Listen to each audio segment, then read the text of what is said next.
From my own life experience, I grew up in an environment where people got married and they stayed married forever. So there's no divorces in my family. It's all 50, 60-year marriages.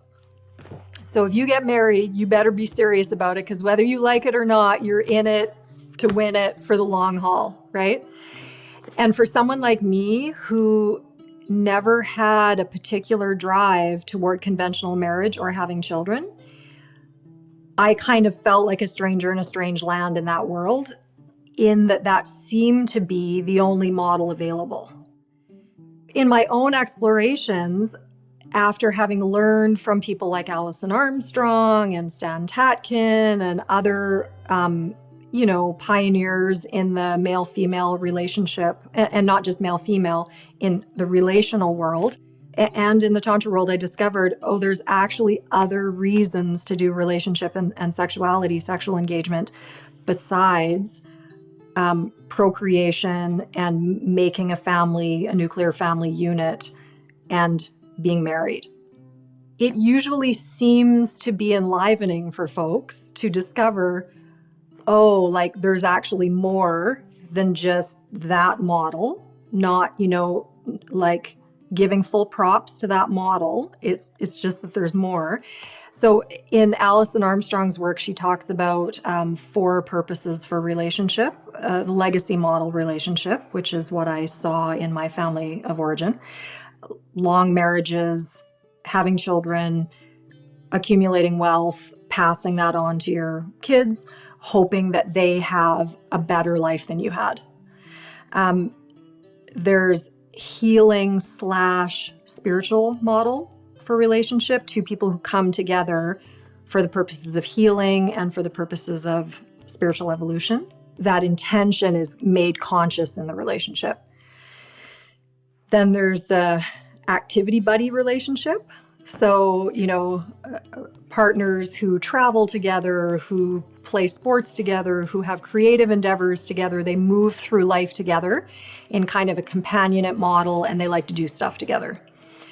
Then there would be like the support model for relationship, which would be one person in the relationship has a clearly expressed life purpose, maybe in the outer world.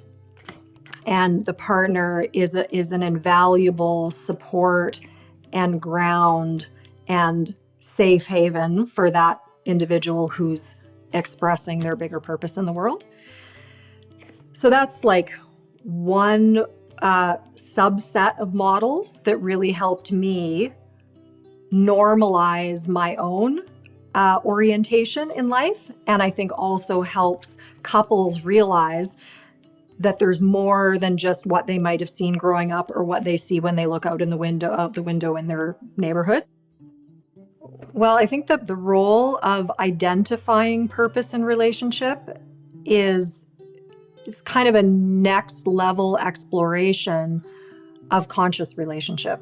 Because it's certainly not something that generally we're invited to think about very consciously or deeply.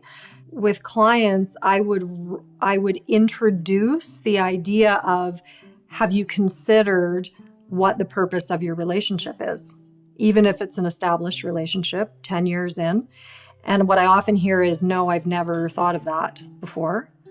And so I would offer a little bit of education around expanding the model, the variety of models of relationship. So a little bit of, we could call it psychoeducation around, this might be what you grew up with, and what do you think about this model, this model, this model, this model, this model? And knowing that every model has its limitation, but it's something to kind of gauge or sense your relationship against for goodness of fit. And from there, I would either facilitate or I would invite the couple to individually or separately deeply reflect on what is the purpose of this relationship at this time in my life. And it may be different than the purpose when they started together 10 years ago. So to become as current as possible with what's alive in both of them that is true for both of them about the relationship, and use that as kind of a new level foundation for the relationship and launch pad for where does the relationship naturally evolve to from here? Like what's our shared direction from here? And the best way I've found to do that is, educate myself about different ways to think about relationship, and then to just be really clear and quiet in my own heart and in my own soul and listen for the messages from my heart about purpose. So to step out of trying to draw from the conditioned mind about what I think the relationship is or should be or could be, and actually connect with, in my heart, deeply, what is this relationship?